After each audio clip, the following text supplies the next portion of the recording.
Bismillahirrahmanirrahim. Assalamualaikum warahmatullahi wabarakatuh. Alhamdulillahi wa kafa wassalatu wassalamu ala rasulihil mustafa wa ala alihi wa sahbihi wa man iktafa, amma ba'd. Kita panjatkan puja dan puji syukur kehadirat Allah subhanahu wa ta'ala. Pada kesempatan malam yang berbahagia kali ini, tanggal 16 Jumadal Ula 1445 Hijriah, atau yang bertepatan dengan tanggal 29 November 2023, kita kembali diberi kekuatan, kesehatan, hidayah serta taufik dari Allah Jalla wa'ala, sehingga kita bisa kembali menghadiri pengajian rutin tafsir Al-Quran di Masjid Agung Darussalam Purbalingga. Kita berharap semoga Allah subhanahu wa ta'ala berkenan untuk melimpahkan kepada kita semuanya ilmu yang bermanfaat, sehingga bisa kita amalkan sebagai bekal untuk menghadap kepada Allah Jalla wa'ala. Allahumma amin. Salam dan salam semoga senantiasa tercurahkan kepada junjungan kita Nabi Agung Muhammad sallallahu alaihi wasallam, kepada keluarganya, sahabatnya dan umatnya yang setia mengikuti tuntunannya hingga di akhir nanti. Seperti biasanya, sebelum kita mengawali pengajian malam hari ini, kita akan membaca sebagian dari ayat-ayat surat yang mulia, surat Al-Mutaffifin. Semoga Allah Azza wa Jalla memberkahi majelis kita. A'udzu billahi minasy syaithanir rajim.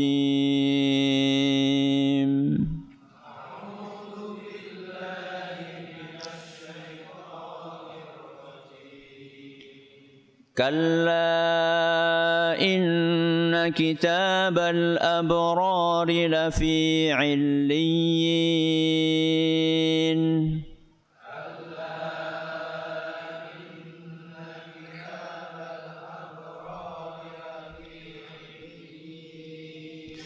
Wa ma adraka ma illiyun.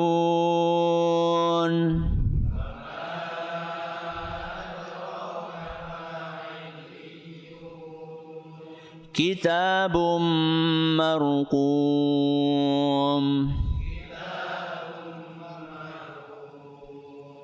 yashhaduhul muqarrabun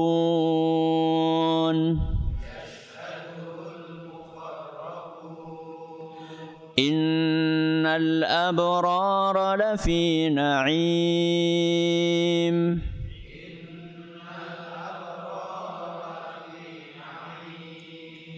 على الأرائك ينظرون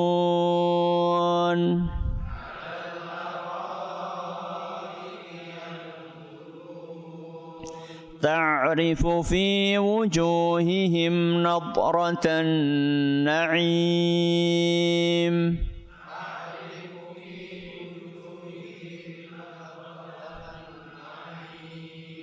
يسقون من رحيق مختوم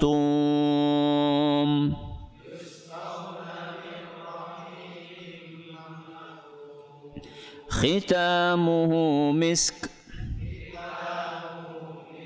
وفي ذلك فليتنافس المتنافسون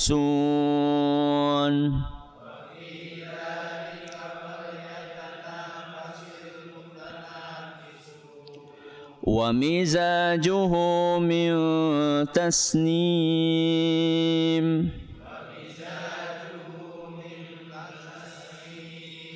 عينا يشرب بها المقربون.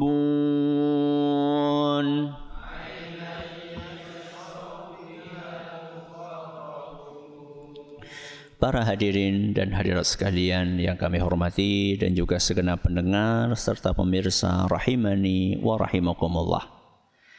Ayat yang pekan lalu kita bahas adalah ayat nomor Apa bunyinya? Yusqawna mir rahiqim makhtum. Mereka yaitu orang-orang yang beriman, yusqawn, diberi minum. Di mana? Di surga. Diberi minum apa? Min rahiqin, dari khamr surga. Makhtum, yang masih tersegel. Ayat yang akan kita pelajari malam hari ini berarti ayat keberapa? Ayat yang ke-26 masih melanjutkan tentang keistimewaan minuman ahli surga. Kemarin kita sampaikan minumannya adalah khamr. Dan khamr itu beda jauh dengan khamr apa? Dunia. Sudah kita jelaskan pada pertemuan yang lalu. Di ayat yang ke-26 Allah sampaikan khitamuhu misk. Khitamuhu misk. Khitamuhu, ada beberapa penafsiran yang disampaikan oleh para ulama. Ada yang menafsirkan khitamuhu artinya adalah penghujungnya. Kenapa? Penghujungnya. Ada sebagian ulama yang menafsirkan campurannya. Dan ada sebagian ulama yang menafsirkan segelnya. Ada berapa penafsiran berarti? 3. Apa yang pertama? Penghujungnya, penutupnya, akhirnya. Yang kedua apanya? Campurannya. Yang ketiga? Segelnya. Kita mulai dari penafsiran yang pertama. Dan penafsiran disampaikan oleh Ibnu Abbas radhiyallahu anhuma. Kata beliau, "Tayyaballahu lahumul khamr, fakana akhiru syai'in ju'ila fiha hatta tukhtama al-misk." Allah Azza wa Jalla membuat khamr itu punya aroma yang sangat enak sekali. Dan salah satu nikmatnya aroma khamr itu adalah oleh Allah Azza wa Jalla ditutup akhir penghujung minumnya dengan aroma misk. Jadi minumnya sudah enak. Di akhir penghujungnya yang tercium adalah aroma misik. Misik itu apa? Kesturi siapa? Kesturi itu adalah minyak wangi yang paling wangi. Aromanya lembut tapi tahan lama. Jadi jangan dibayangkan aromanya yang nyegrak, minyak nyong-nyong. Bukan. Jadi aromanya itu halus, lembut tapi tahan lama. Kalau kesturi dunia itu, ya kita ngomongin kesturi dunia. Kalau kesturi dunia itu ada yang nabati, ada yang hewani. Ada yang apa? Nabati, ada yang hewani. Kalau yang hewani itu adalah semacam benjolan kelenjarnya rusa jenis khusus yang adanya di Tibet. Adanya di Tibet.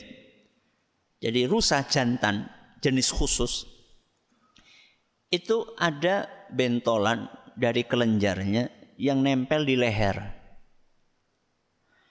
Dan itu lama-kelamaan akan mengering dan jatuh sendiri. Bentuknya bulat kayak gini. Ya, bentuknya agak bulat, ada yang lonjong kayak gini. Itu nempel di lehernya. Dan ini kalau jatuh diburu oleh siapa? Ya oleh penjual minyak wangi. Mahalnya minta ampun. Karena semakin kesini semakin Jarang, semakin langka. Wong rusanya aja sudah hampir habis, apalagi apanya? Misknya, kesturinya. Ini kesturi apa? Dunia. Dan sudah kita sampaikan berkali-kali bahwa apa yang disebutkan oleh Allah tentang kenikmatan surga, kalau namanya sama dengan apa yang ada di dunia, persamaannya cuma nama. Jadi kalau di dunianya saja sudah sedemikian sudah sedemikian mewah, sudah sedemikian langka, apalagi yang ada di surga. Penafsiran yang pertama adalah penafsiran Ibnu Abbas. Khitamuhu misk, artinya apa? Penghujung. Jadi jangan pernah berpikir bahwa orang yang minum khamr surga nek bar ngombe kowe antup ambune ora karuan. Kayak orang minum khamr di mana? Di dunia. Ini penafsiran yang pertama. Penafsiran yang kedua apa tadi? Campurannya. Dan ini adalah penafsiran Ibnu Mas'ud radhiyallahu anhu. Kata beliau, walakin khaltuhu misk. Maksud dari khitamuhu misk adalah khaltuhu, campurannya. Sehingga kalau menurut Ibnu Mas'ud, aroma misk tadi, aroma kesturi tadi, dirasakan oleh ahli surga saat meminum khamr di akhir atau sejak awal? Campurannya. Berarti aroma itu terhirup sejak kapan? Sejak awal minum. Jadi sejak awal minum itu sudah kerasa aroma harumnya kesturi dari khamr yang dia minum. Sampai kapan? Sampai akhir. Dari awal sampai akhir. Ini yang keberapa ini? Yang kedua. Yang ketiga apa tadi? Segelnya. Kenapa sebagian ulama menafsirkan khitamuhu misk dengan segel? Karena ada satu qiraat dari ayat ini yang berbunyi khatamuhu misk. Jadi ayat qiraat yang sering kita baca adalah khitamuhu misk. Ada qiraat yang lain yang bunyinya adalah khatamuhu misk. Khatam itu artinya segel penutup. Enggak tahu jenengan itu pernah enggak nonton orang bikin khamr? Enggak pernah. Alhamdulillah. Ya. Kalau orang bikin khamr itu untuk menjaga keotentikan rasa, maka wadahnya itu akan diapain? Akan dilak, disegel. Segelnya pakai apa?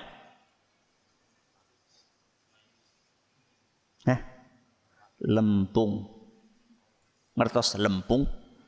Napa lempung? Tanah liat. Tanah liat, belet-belet, ngertos belet. Ya. Kenapa? Karena menurut mereka ini lebih apa? Lebih natural, lebih rapet. Setelah itu dipendem, didiamkan sampai konon ada yang sampai puluhan tahun. Konon, bener borak. Ya bisa jadi benar, bisa jadi enggak, bisa jadi enggak benar juga. Pinter-pintere, wong dagang, ben apa? Larang.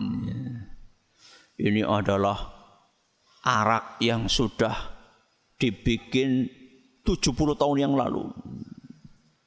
Si ngombe urung lahir. Tapi tetap tutupnya itu dari apa tadi? Tanah liat. Segelnya dari tanah liat. Nah, khamr surga segelnya dari apa tadi? Misk. Lah kalau segelnya misk, berarti wanginya, wadahnya saja sudah apa? Wangi. Segelnya saja sudah wangi. apalagi isinya. Dan kemarin sudah kita sampaikan bahwa khamrnya penduduk surga itu, masing-masing orang punya khamr sendiri-sendiri, yang itu nggak boleh dibuka kecuali oleh orangnya. Jadi jangan khawatir, mau buka sekolah murah. Jadi masing-masing dari orang yang masuk surga, dan mudah-mudahan kita termasuk orang tersebut, itu punya botol sendiri-sendiri, punya wadah sendiri-sendiri, dan segelnya sendiri-sendiri. Dan itu akan kita nikmati ketika kita masuk ke surga. Enggak ada satupun yang boleh membukanya. Jangan bayangkan, surga itu sudah diciptakan oleh Allah berapa lama?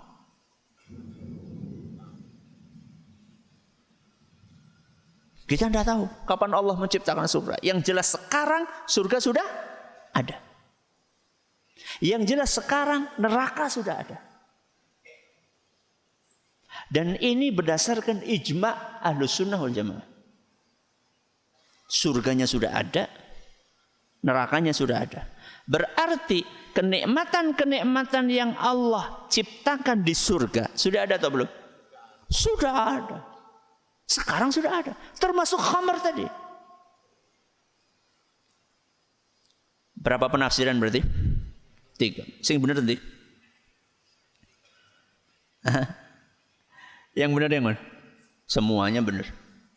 Si kepriwe Ustaz? Iya. Ya campurannya misik.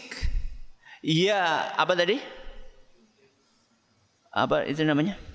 Segelnya misik. Ya penghujungnya misik. Loh maksudnya kepriwe Ustaz? Ketika orang minum itu sudah bau misiknya, aroma misiknya sudah kerasa. Ketika penutup dan penghujungnya semakin kuat aroma misiknya. Sehingga antara 3 penafsiran ini tidak ada pertentangan, tidak ada kontradiksi. Oke. Khitamuhu misk. Kemudian Allah Subhanahu wa taala berfirman, "Wa fi dzalika falyatanafasil mutanafisun." Wa fi dzalika, untuk hal yang seperti itu hendaklah kita berlomba-lomba. Wa fi dzalika, untuk hal yang seperti itu.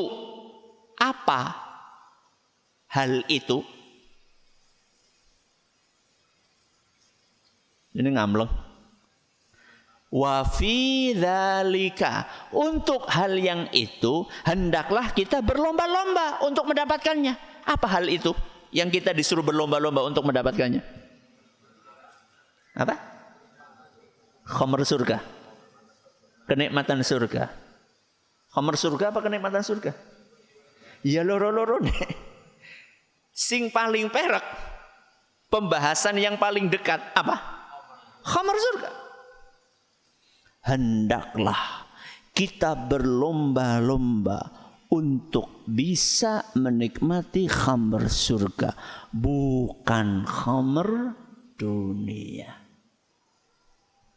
Kenapa Ustaz? Karena khamr dunia itu tidak ada istimewanya. Karena khamr dunia itu banyak dampak buruknya. Bikin pusing, bikin muntah, bikin tubuh sakit-sakitan, bikin hilang akal, nguras duit, gawe mendem. Itulah khamr dunia. Maka melalui ayat ini kita diajari oleh Allah Subhanahu wa taala mana yang seharusnya kita kejar, mana yang seharusnya kita berlomba-lomba dan bersaing.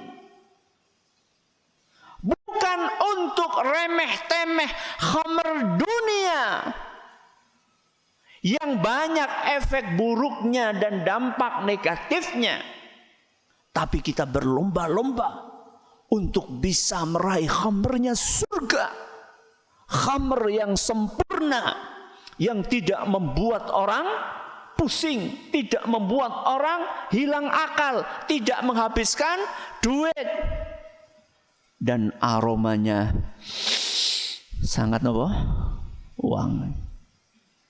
Wa fi dzalika. Apa penafsiran yang pertama?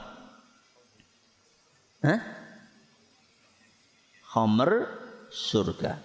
Hendaklah kita berlomba-lomba untuk mendapatkan khamr surga. Penafsiran yang kedua, wa fi dzalika, maksudnya adalah kenikmatan surga secara umum. Berarti enggak cuma apanya? Khamernya tok, termasuk kenikmatan yang lain. Apa kenikmatan yang lain? Bidadari. Apa maning? Makanan, minuman, terus melihat wajah Allah Azza wa Jalla, taman-taman, permadani-permadani, sungai-sungai, pohon-pohon, dipan-dipan, baju-baju indah. Seluruh kenikmatan surga itulah yang seharusnya kita kejar. Bagaimana cara ngejarnya? Bagaimana cara ngejarnya? Dengan berlomba-lomba dalam melakukan amal kebajikan. Fastabiqul khairat. Berlomba-lombalah dalam melakukan kebaikan.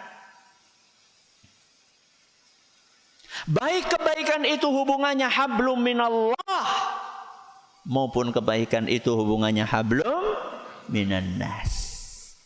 Contohnya hablum minallah napa? Salat. Hendaklah kita berlomba-lomba untuk berangkat ke masjid, memenuhi shaf pertama.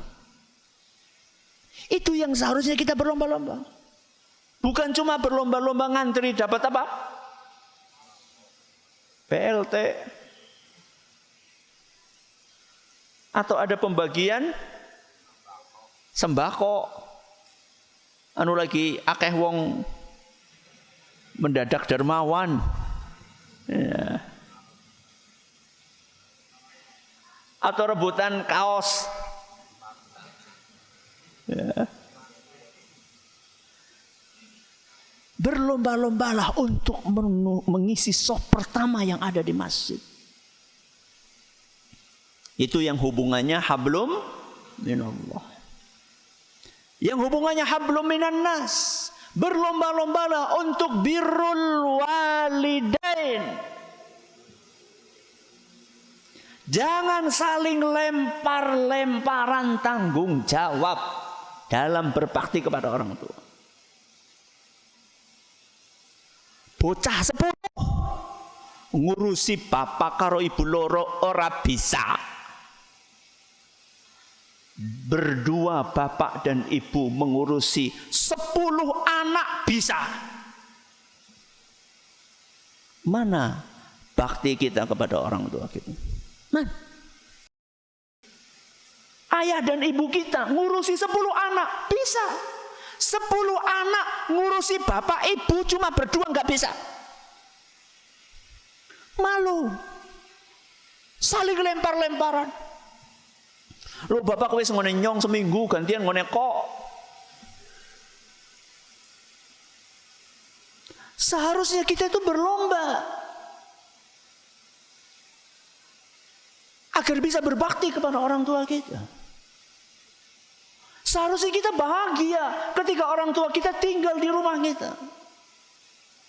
Seharusnya kita senang ketika orang tua kita mau makan di rumah kita, mau tidur di rumah kita.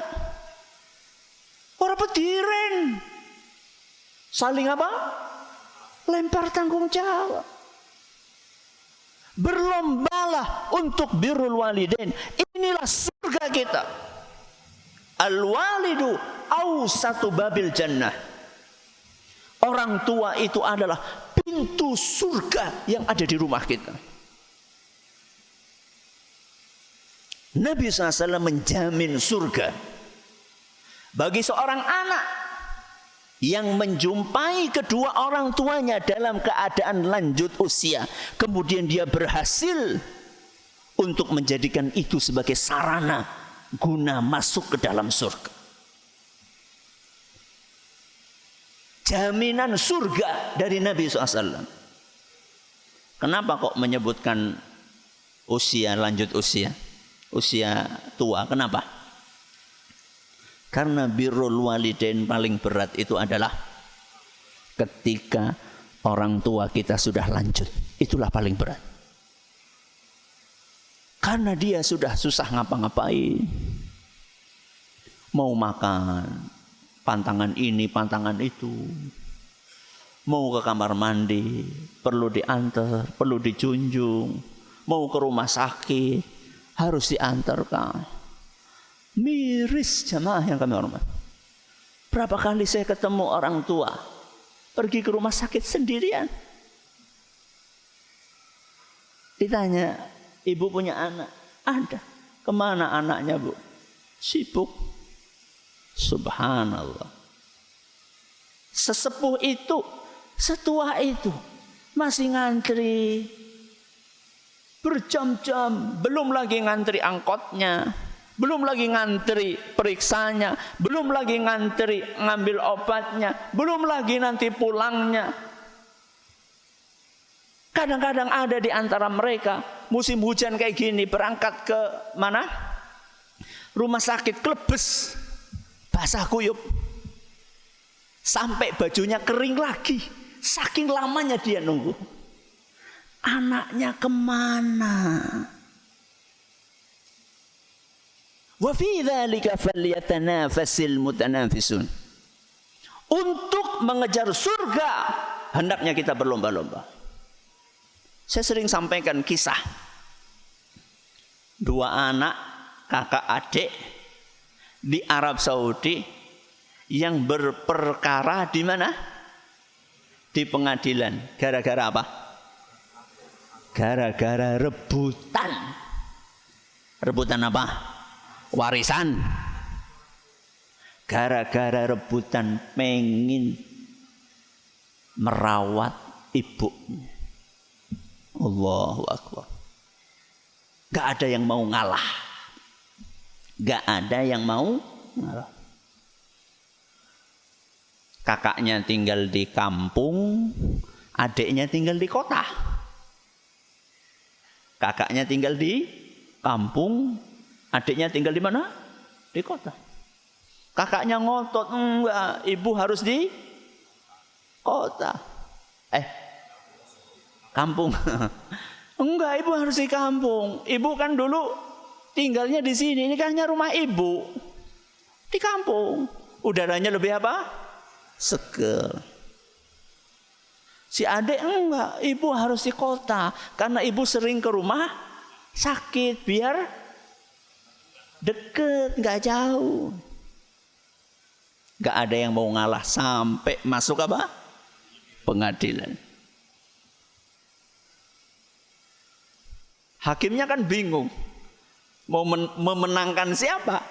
Akhirnya hakimnya tanya sama siapa? Sama ibunya.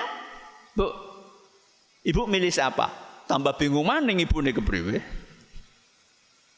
Apa kata ibunya? Dua anakku ini seperti dua bola mataku. Dua anakku ini seperti dua bola mataku. Si kakak itu adalah mata kiriku. Dan si adik adalah mata kananku. Milih siapa? Milih siapa? Saya ulangi. Dua anakku bagaikan apa? Dua bola mataku. Si adik adalah mata kananku. Si kakak adalah mata kiriku. Milih siapa? Milih siapa? Adik. Kenapa milih adik? Karena mata kanan. Ibunya milih ikut adik. Si kakak itu nangis sejadi-jadinya. Begitu seharusnya kita di dalam berbakti dengan orang tua kita. Kita harus berlomba. Wa fi dzalika falyatanafasil mutanafisun. Coba sekarang, rata-rata orang itu rebutan apa? Warisan. Baru datang ke rumah orang tuanya setelah orang tuanya meninggal. Ketika orang tuanya lagi sakit, gak ada yang peduli. Masing-masing punya alasan. Alasan pekerjaan, alasan anak, alasan istri, alasan ini, alasan itu. Segudang alasan disebutkan. Begitu meninggal dunia, semuanya geruduk datang nyari warisan. Kita ini diajari di dalam agama kita untuk berlomba mengejar sesuatu yang sempurna, yaitu kenikmatan surga. Kita ini diajari dalam agama kita untuk berlomba mengejar sesuatu yang tidak ada habisnya, yaitu kenikmatan surga. Adapun remeh temeh duniawi itu fana, akan habis sebanyak apapun Anda mendapatkan warisan, habis. Yang kekal abadi adalah kenikmatan yang Allah sediakan di surga. Makanya apa kata Al-Hasan Al-Basri rahimahullahu ta'ala, idza ra'aita ar-rajula yunafisuka fid dunya fanafishu fil akhirah. Kalau engkau melihat orang lain mengalahkanmu dalam urusan dunia, maka kalahkan dia dalam urusan akhirat. Apa kata beliau? Kalau kamu ngelihat orang lain mengalahkanmu dalam nopo urusan dunia, maka kalahkan dia dalam urusan akhirat. Contoh, jenengan duwene ontel pit, tetangga jenengan beli apa? Motor baru. Berarti kalah apa enggak? Kalah. Kalah apa nih? Dunia. Biasanya kalau orang kalah kayak gitu gimana? Gemrungsung. Kapan yang bisa tuku motor sing luwih apik? Tanggane cc-ne pira? 120. Oh, nyong kudu tuku sing 250. Bukan kayak gitu polanya seorang muslim. Pola pikir seorang muslim. Oke, nggak apa-apa, tetangga saya bisa mengalahkan saya dalam sisi kendaraan. Tapi dengan sepeda ontel saya bisa sop pertama. Dia sop kedua. Walaupun motornya grass. Gitu pola pikirnya. Tetangga jenengan baru bangun rumah, Masya Allah, gedung berapa lantai? 2 lantai, full AC. Sedangkan jenengan rumahnya apa? RS. Rumah sangat sederhana, selonjor saja sulit sekali. Apa yang mesti jenengan lakukan? Kalahkan dia dalam urusan akhirat. Oke lah rumah dia besar. Akan tetapi walaupun rumah saya kecil, saya akan berbakti kepada orang tua saya. Saya akan berusaha membahagiakan beliau berdua. Saya akan berusaha mendidik istri sebaik mungkin, mendidik anak sebaik mungkin. Urusan akhirat saya nggak mau kalah sama dia. Wah Ustadz, berarti kalau kayak gitu bisnis kita nggak boleh maju-maju dong Ustadz. Boleh nggak? Boleh nggak bisnis kita maju, kita kembangkan, kita kalahkan orang lain? Boleh? Boleh. Mau urusan dunia? Hah? Boleh. Loh, dari tadi kita ngomongin apa sih ujuk-ujuk boleh? Boleh nggak? Tergantung niatnya. Jenengan mengalahkan bisnis saudara jenengan, teman jenengan, saingan jenengan, buat apa? Niatnya apa? Nek niatnya nggak gemagusan, apa gemagusan? Buat sok-sokan, buat menunjukkan bahwa saya lebih apa? Hebat. Maka jangan. Tapi kalau niatnya jenengan mengembangkan bisnis supaya infaknya lebih banyak, jos. Itu yang diperintahkan dalam agama kita. Harta yang kita miliki untuk mengejar surga Allah Azza wa Jalla, kita jadikan harta kita sebagai tunggangan kita, bukan kita ditunggangi oleh harta. Jadikan harta yang melimpah yang kita miliki sebagai kendaraan kita untuk sampai ke surga Allah Azza wa Jalla. Bukan kita ditunggangi oleh harta tersebut sehingga kita akan dijebloskan ke dalam neraka jahanam seperti Qarun. Oke Ustaz, boleh nggak kita mengejar jabatan? Boleh lagi. Boleh nggak? Tergantung apa? Niat. Apa niatnya? Apa niatnya? Balik modal. Apa niatnya? Niatnya adalah berusaha untuk memberikan kesejahteraan, keadilan, kebaikan, kemudahan kepada orang banyak. Itu niatnya. Bukan untuk melanggengkan dinasti. Bukan untuk melanggengkan kekuasaan. Tapi niatnya adalah bagaimana semakin banyak orang yang bisa menikmati kebaikan. Bagaimana orang-orang bisa hidup tenang. Itu niatnya. Oke. Teknologi senjata. Ini hal duniawi apa ukhrawi? Duniawi apa ukhrawi? Duniawi. Boleh nggak kita mengembangkan teknologi senjata modern? Boleh.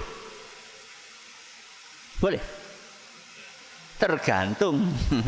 Tergantung apa? Niat. Emang ada Ustaz pembahasan? Ada. Jangan baca nanti di dalam Al-Quran. Surat Al-Anfal ayat 60. Surat apa? Al-Anfal ayat 60. Apa kata Allah Subhanahu wa taala? Wa a'iddu lahum mastata'tum min quwwatin wa min ribatil khaili turhibuna bihi aduwallahi wa aduwakum. Wahai umat Islam, persiapkanlah apa yang mampu kalian persiapkan berupa kekuatan. Kalau zaman dulu contohnya mempersiapkan kuda-kuda perang. Untuk apa? Turhibuna bihi aduwallahi wa aduwakum. Agar kalian bisa membuat musuh Allah dan musuh kalian gentar. Kalau negara kaum muslimin itu persenjataannya kuat, teknologinya maju, nggak dipandang sebelah mata. Orang akan mikir-mikir untuk ganggu, untuk ngerusak, untuk nyerang, penting. Berarti mengembangkan senjata, negara mengembangkan senjata bukan untuk menimbulkan kekacauan, bukan untuk bangga-banggaan, bukan. Karena negara itu butuh perlindungan, butuh pertahanan yang kuat. Walaupun itu hal duniawi, akan tetapi kalau niatnya baik, mengamalkan ayat tadi, surat apa? Al-Anfal ayat 60, maka tidak masalah. Kita ulangi. Khitamuhu misk. Ada berapa penafsiran? 3. Apa yang pertama? Penghujungnya kesturi. Yang kedua? Campurannya kesturi. Yang ketiga? Segelnya kesturi. Wa fi dzalika falyatanafasil mutanafisun. Berlomba-lombalah untuk meraih itu. Ada berapa penafsiran? 2. Apa yang pertama? Khamr surga. Yang kedua? Kenikmatan surga secara umum. Caranya biar kita berlomba-lomba. Gimana caranya? Berlomba-lomba dalam melakukan kebaikan. Yang hubungannya sama Allah atau sesama manusia? Dua-duanya. Hablum minallah dan hablum minan nas. Dan terakhir, jangan kita disibukkan dengan remeh-temeh dunia, kecuali kalau niatnya untuk mengejar akhirat. Mudah-mudahan bermanfaat bagi kita semuanya. Sisa 3 menit. Ada pertanyaan? Silahkan. Lupa. Berlomba-lombalah untuk menghadiri kerja bakti. Kapan? Hari Ahad. Tanggal berapa? Tanggal 3 Desember. Kerja bakti ngecor. Di mana? Di Pondok Pesantren Tunas Ilmu Purbalingga. Jam berapa? Ya jam 6:30 boleh. Jangan nggak sarapan dulu juga boleh. Ya makanya yang nggak bisa datang ngirim apa? Sarapan. Ya. Saya nggak bisa Ustaz datang sendiri. Ya udah sarapannya boleh. Buahnya juga boleh. Apanya lagi? Wedangnya ya boleh. Ustaz ora bisa wedang, Ustaz bisane semen. Ya alhamdulillah. Ya. Pokoknya kita berlomba-lomba untuk mengejar surganya siapa? Allah Subhanahu wa taala. Semoga bermanfaat. Terima kasih atas perhatiannya. Mohon maaf atas segala kurangannya. Kita akhiri dengan doa kafaratul majlis. Subhanakallahumma bihamdika asyhadu an la ilaha illa anta astaghfiruka wa atubu ilaik. Assalamualaikum warahmatullahi wabarakatuh.